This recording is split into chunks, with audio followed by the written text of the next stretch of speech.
இதையும் பார்த்துக்குங்க. இது ஏற்கனவே ஒரு வாட்டி வீடியோ போட்டிருந்தேன், அப்படி இருந்தும் யாரும் கேட்கல.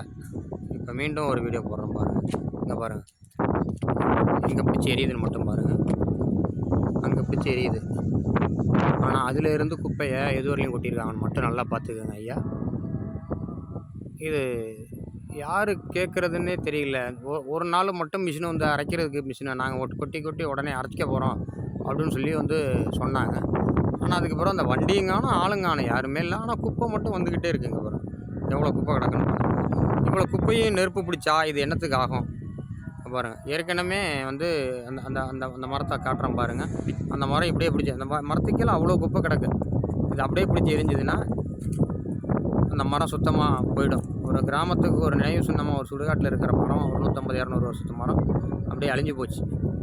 அது திரும்பி கொஞ்சோண்டு உயிர் உண்டாகிக்கிட்டு இருக்குது. அதை தவழிச்சிருன்றதுக்கு தான் நாங்கள் ஏற்கனவே வீடியோ போட்டோம். என்ன யாருமே அதை கண்டுக்கல.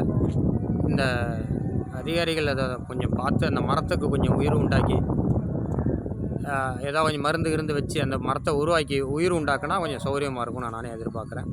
பாருங்கள், மேலே இருக்குது கொஞ்சோண்டு பச்சை இருக்குது, ஆனால் கீழே எல்லாம் நெருப்பு பிடிச்சி எரிஞ்சு போச்சு. அந்த மரத்தை எல்லோரும் காவந்து பண்ணும்படி கேட்டுக்கொள்கிறேன். ரொம்ப வருத்தமாக இருக்குது. இது மழையே இல்லை, சுத்தமாக மழை இல்லை. இது மாதிரி எல்லா மரங்களும் எரிஞ்சு போனால் எப்படி மழை வரும், மழை பெய்யும்? இந்த ஆர்வலர்கள் யாராவது இருந்தாக்கி இந்த மரத்து மேலே ஏதாவது கேஸ் போட முடியுமானாலும் பாருங்கள். நீங்கள் பாருங்கள், பிடிச்சி கொளுத்தி விட்டான். யார் கொளுத்தி விட்டானே தெரில. ஒரு இன்கொயரி வச்சிங்கன்னா கரெக்டாக வந்துடும்.